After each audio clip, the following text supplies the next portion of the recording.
오늘 막 들어온 경제 뉴스를 따끈따끈하게 전해드리는 갓 잡은 경제 시간입니다. 한국경제TV의 신인규 기자, 연합인포맥스의 정지석 기자 두 분과 함께합니다. 어서 오세요. 네. 안녕하세요. 예, 아니 오늘 목소리 톤을 바꾸셨네. 예. 감기가 나와가지고. 아, 그러셨구나. 다행입니다. 예. 요즘 유행이 조금 지나가는 것 같긴 한데. 맞아요. 자, 오늘 신 기자님 먼저 소식 전해주실 것 같던데, 물론 우리 손경제 오전에도 이걸 다루긴 했습니다만 이 태형건설 사태는 오전 오후가 다를 것 같아요. 맞습니다. 그 사이에 새로운 거 나왔습니까? 그나마 다행스러운 얘기가 나왔습니다. 예. 등을 떠밀렸든 고심 끝에 내린 뼈를 깎는 결단이든 채권단이 처음에 요구했던 안을 태형그룹이 이행을 하기로 했습니다. 아, 그래요. 앞서서 태형그룹이 태형인더스트리 매각 대금을 태형건설에 다 지원하기로 했다가 일부만 지원해가지고 채권단의 큰 반발을 샀었습니다. 예. 태형인더스트리 팔아서 생긴 1,550억 원 가까운 돈 가운데 890억 원을 태형건설 빚 갚는 게 아니라 지주사인 TY홀딩스 빚을 갚아버린 게 확인된 겁니다. 예. 이 사실 알려지고 채권단들 사이에서는 난리가 났었죠. 그렇죠. 아주 이례적으로 금감원장이 아주 크게 한 소리 한 것 같던데, 맞습니다. 그런 비판 때문인지 결국 890억 원을 태형그룹이 태형건설에 지원한 거군요. 그렇습니다. 이외에 다른 계열사 팔거나 담보 제공해달라 이런 채권단의 안들이 있었는데 이것도 원안대로 태형 쪽에서 받아들이기로 했습니다. 그렇다면 이번에 추가적으로 나온 대안으로 태형건설이 이제 법정 관리가 아니라 워크아웃으로 갈 가능성이 높아졌다, 이렇게 판단해도 될까요? 주식시장만 보면요. 예. 그렇게 생각하는 투자 심리가 보이기는 합니다. 오. 태형건설 주가가 오늘 3% 넘게 올랐거든요. 예. 그래도 엄밀히 보면 오늘 나온 얘기들은 당장의 급한 불은 껐다 이 정도로 보는 게 오히려 더 맞겠고요. 관건은 이제 태형이 추가 자구안 어떻게 내놓느냐입니다. 네. 원래 오늘 금융당국이 부동산 프로젝트 파이낸싱 점검 회의를 할 예정이었습니다. 태형그룹의 자구안이 주말 사이에 나오면 당국과 금융권이 그 방안을 검토하고 이 연쇄 효과가 굉장히 큰 부동산 위기 어떻게 막을 거냐 이런 거 논의하려고 그랬는데 당국이 오늘 이회에 취소했습니다. 태형그룹이 내놓은 자구안이라는 게 사실 기존의 채권단이 요구했던 그 수준이었지 추가안이 나오지 않았기 때문에 회의에 의미가 없다는 게 이 취소 이유였습니다. 최상목 경제부총리는요 오늘 네. 태형그룹에 대해서 충분하고 구체적인 추가 자구안을 제시해서 채권단의 신뢰를 얻을 필요가 있다고까지 말을 했습니다. 이 내용을 좀 더 정확하게 파악하려면 태형그룹이 원래 내놨던 자구안, 그게 도대체 어떤 규모로 내놨는지부터 알아야 될 것 같은데요. 그 자구안 전체 규모가 시장에서 추산에 따르면은 예. 한 1조 6천억 원 될 것으로 봅니다. 쉽게 말해서 태형건설 살리기 위해 태형그룹 차원에서 이 1조 6천억 원은 저희가 원래 계획대로 내놓겠습니다, 그 안을 제시했다는 거잖아요. 그러면 태형건설의 부실 규모가 도대체 얼마길래 이 1조 6천억 원만 있으면 어떻게 보면 채권단이 수긍해서 워크아웃 하시죠, 이렇게 할 거라고 판단한 걸까요? 이게 얼마나 이 부실이 많으냐 요 얘기인데 예. 지금 질문이 말씀하신 게 왜냐하면 그 예. 궁금한 게 우발 채무가 계속 늘더라고요. 맞습니다. 계속 늘어요. 그래서 이 우발 채무라는 부분 말씀하셨으니까 살펴보면 예. 요게 또 채권단인 산업은행 쪽의 계산과 이 부실이 있는 태형건설 쪽의 계산이 좀 다릅니다. 먼저 태형건설의 계산 먼저 볼게요. 프로젝트 파이낸싱에 대한 우발 채무, 그러니까 쉽게 말해서 시행사가 부도를 내가지고 우리 태형건설이 다 떠안아야 될 수도 있는 빚의 규모가 한 2조 5천억 원 된다, 이렇게 태형 측에서는 보고 있습니다. 예. 근데 산업은행 추산에 따르면 이 위험 규모가 9조 원이에요. 9조 원이요? 9조 원이 넘습니다. 채권단이 파악한 이 태형건설의 보증채무 잔액이 원래 한 21조 정도 조금 넘거든요. 21조 원 넘으니까 예. 프로젝트 파이낸싱 관련해서 사업장 절반 가까이가 위험하다고 보고 있는 거죠. 아, 그러니까 어느 정도 사업장까지 위험하다라고 보는 그 견해 차이에 따라서 2조 5천억 원에서 9조 원까지 편차가 생기는 거군요. 그렇습니다. 그러면 2조 5천억이라고 보수적으로 잡아도 그래도 아까 말씀 주셨던 1조 6천억 원 가지고는 해결이 안 되네요. 안 되죠. 안 됩니다. 그러니까 요즘 워크아웃 얘기와 함께 태형건설이 내놓을 수 있는 추가 대안으로 자꾸 사재 출원 얘기가 나오는 거군요. 맞습니다. 이런 워크아웃, 법정 관리 이런 얘기 나올 때 비근한 예로 금호라든가 예. 보통은 이제 회장님들이 몇 천억 원 내놓으세요. 근데 네.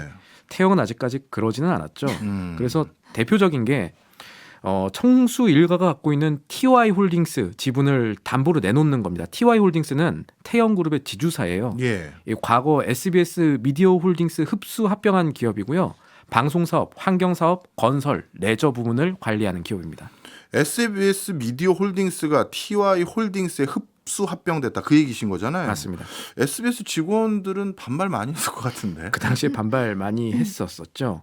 왜냐면은 2021년 TY 홀딩스에 이 합병이 된 회사예요. 예. SBS 미디어 홀딩스가 그 당시만 해도 자산 평가가 5천억 원이 넘었습니다. 예. 왜 넘었냐 봤더니 SBS의 이 콘텐츠 권리 자산 이런 것들을 다 SBS 당시에 미디어 홀딩스에 조금 미뤄져서 이런 것들을 태영그룹이 빼가는 구조를 이 미디어 홀딩스 통해서 마련했던 거 아니냐라는 게 내부 비판스러운 시각에서 나왔었거든요. 예. 그리고 미디어 홀딩스 자체가 원래 SBS라는 기업의 자산을 좀 7대3 정도로 떼서 나왔던 기업이에요. 예. 그거를 지금 TY 홀딩스가 갖고 있는 거죠, 사실은. 예.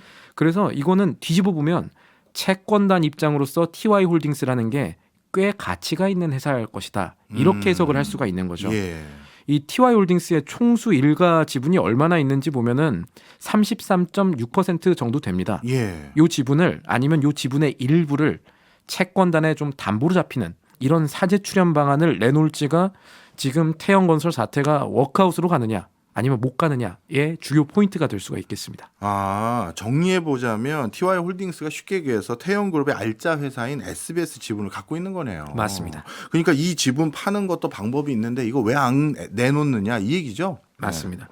물론 이 SBS 지분 바로 팔면 되지 않느냐라는 얘기들 있지만 시장에서 네. 있지만 방송업 자체가 좀 허가 사업인데다가 예. 여러 가지 복잡한 부분들이 있습니다. 예를 들면은 뭐 대기업이 뭐 자산 규모가 10조 원 넘어가면은 SBS 경영권 사실상 못 가져가거든요. 예. 매력이 없는 지분이 되기 때문에 네. 조금 이거 바로 팔기는 어렵지 않나 이런 게 태영그룹 쪽의 기존 입장이었습니다. 예. 그리고 사실은 태영그룹 쪽의 이 최근 행보를 봐도 예. 속내는 이 방송 경영만큼은 포기하고 싶지 않은 거 아니냐 이렇게 볼 수 있는 정황들이 좀 나타납니다. 뭐 그럴 수 있을 것 같아요. 왜냐하면 건설회사는 신고제거든요. 건설회사를 설립할 수 있는 요건 갖췄으니 저희 하겠습니다 해서 요건 갖췄는지만 보면 그냥 무조건 설립할 수 있게 해주는 그런 사업체인데 방송은 우리나라 역사상 다시 민영방송을 하나 더 만들어줄 것 같진 않고 쉽지 않죠. 이거는 뭐 사업가로서는 제가 그런 차원에서는 이해는 되긴 합니다. 예. 맞습니다. 그래서 이 건설 사업이 흔들려도 방송 포기 못한다. 이 정황들이 뭐가 있냐면 오늘 TY 홀딩스가 공시 하나 냈어요. 뭐라고요? 이 제목이 조금 복잡합니다. 특수 관계인에 대한 담보 제공이라는 건데 이런 거 있으면 저희가 항상 두 개를 보죠. 특수 관계는 뭐냐? 그럼 담보는 뭐냐? 두 개를 보는데 이 담보로 330억 원을 빌린 데 성공을 했습니다. 이 예. 돈으로 이제 사실은 아까 이행했던 자구안 여기에 필요한 돈 넣은 거죠. 예. 그러면은 특수 관계인이 누구냐? 요거를 좀 봐야겠습니다. 예.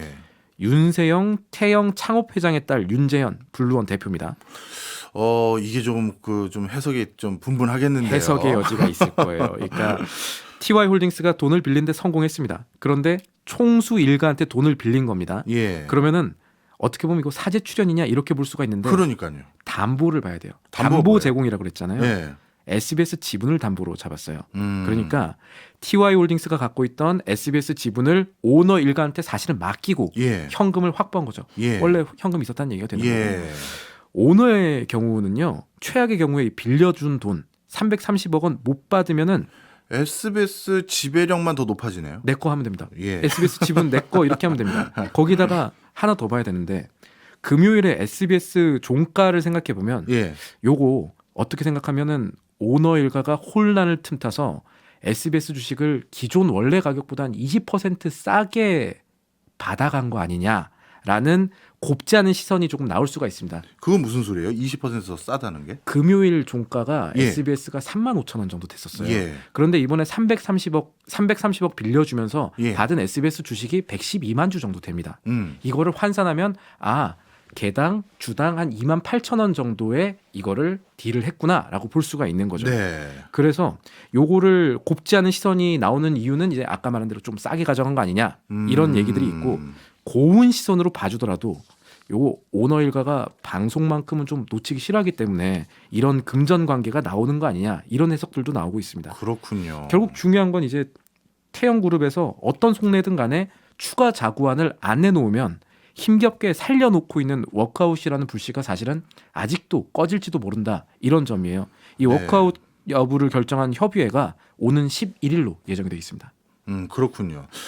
아까 말씀이 좀 더 씁쓸해지는 것 같아요. 태영홀딩스가 가지고 있었던 SBS 지분을 그걸 가지고 다시 현금을 마련했는데 현금을 마련하는 과정에서 기존의 SBS 주식을 기존 가격보다 20% 이상 싸게 샀다는 건 그렇게 알토란같이 여기는 회사의 지분을 이 기회에 더 취득한 기회로 삼은 것 같은 의혹도 충분히 곱지 않은 있을만하네요. 시선으로 봤을 때. 예. 하여튼 이거는 뭐 아직까지는 결정이 난 건 아니니까 뭐 네네. 워크아웃이 어떻게 진행되는지 보면서 우리가 추가로 살펴볼 필요가 있겠네요. 한두 번 더 보도 좀 해주세요. 그래야 될 것 같습니다. 네.